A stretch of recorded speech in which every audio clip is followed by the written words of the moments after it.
you look in his eyes, you can see the devil. Other than that, he's a perfect gentleman. He was outgoing, he smiled a lot. He was a totally different person. He was quiet, you know, never did say much. They are just some of the voices I heard along my journey. A journey that began like that of Tim McVeigh's in the small town of Junction City, Kansas. A sleepy little place that struck me like a Norman Rockwell painting. Its main industry, providing service to the troops at nearby Fort Riley. Before an honorable discharge, soldier Tim McVeigh was once stationed here. And smack between Junction City and Fort Riley sits a roadside motel called the Dreamland. A place that would play a major role in the final journey of suspect Tim McVeigh. Leah McGowan owns the Dreamland, and she remembers a quiet young man who checked into her motel 4 days before the tragedy in Oklahoma City. His behavior didn't trigger anything. Nothing would say, oh, be careful, he's anxious, he's tight, or he's jumpy. Yeah. You know, or, you know, some people, you know, they're drunk or something. That's amazing. I mean, that's amazing. If he was, in fact, planning to do what they say he did. He came in here and acted as normal. I think what they say that he's cold-blooded is correct. He's very cool. Room 25 at the Dreamland Motel in Kansas. If this place looks a little eerie to you, it probably should, because it was in this room that Tim McVeigh spent 4 nights before the bombing of the federal office building in Oklahoma City. One can only imagine how many times the FBI has dusted all this furniture for fingerprints. In fact, you can see right over here on the light switch, there's still the powder.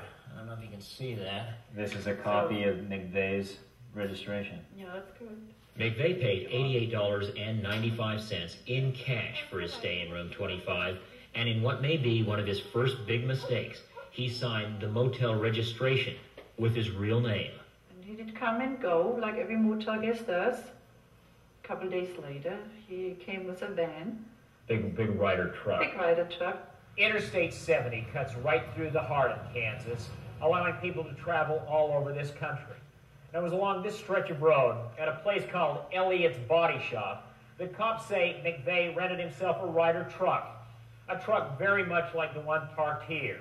He moved it He up moved here. it right here. In front of that little cement pit, right down here, where you see the dirt there. While headquartered at the Dreamland, McVeigh, according to authorities, made an advanced trip to the bomb site 3 days before the blast, perhaps like a soldier checking out the lay of the land.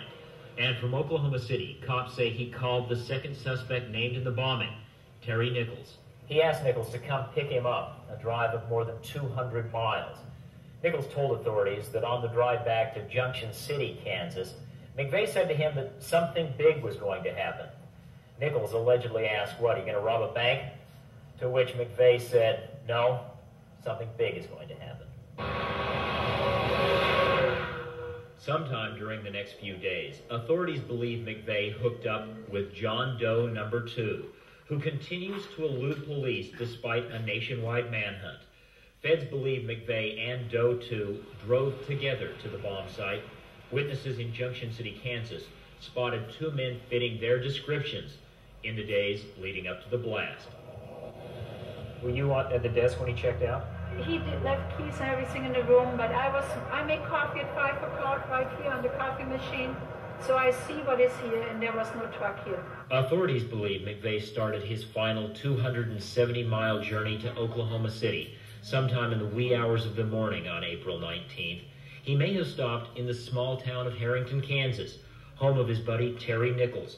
When the FBI searched Nichols' home, they found a receipt, reportedly with McVeigh's fingerprints on it, for 1,000 pounds of ammonium nitrate, the main ingredient of the truck bomb that blew up the federal office building.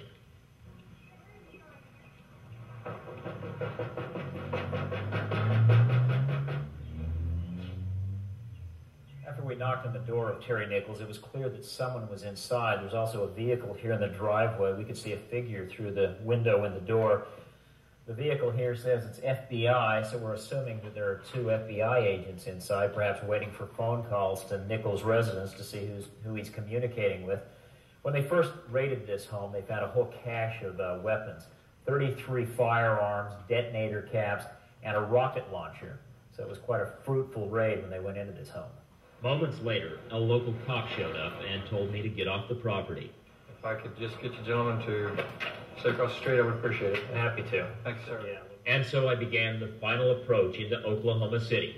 McVeigh allegedly arrived in town early in the morning and made his way directly to the federal office building.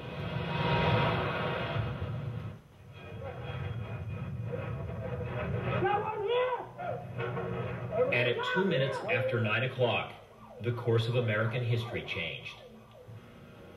I'd seen it on television and in the newspapers, but until I stood before that bombed-out building, I had no idea how savage this act really was. And with that, the journey neared its end. 90 minutes after the blast, with a stroke of luck, Tim McVeigh was pulled over for a traffic violation outside the tiny Oklahoma town of Perry. He was approximately 30 minutes away from freedom. And he could have, if he would have walked out of that jailhouse, who knows what would have happened. We would still be looking for him. You think so? I think so. I think we had a real divine intervention. I believe that's very strong. And today, Tim McVeigh's journey continues. He now faces the death penalty, if convicted, of the worst terrorist act on American soil. And for me, the journey left far more questions than answers. How could anyone slaughter so many innocent people, so many innocent babies? It's something I don't think I'll ever understand.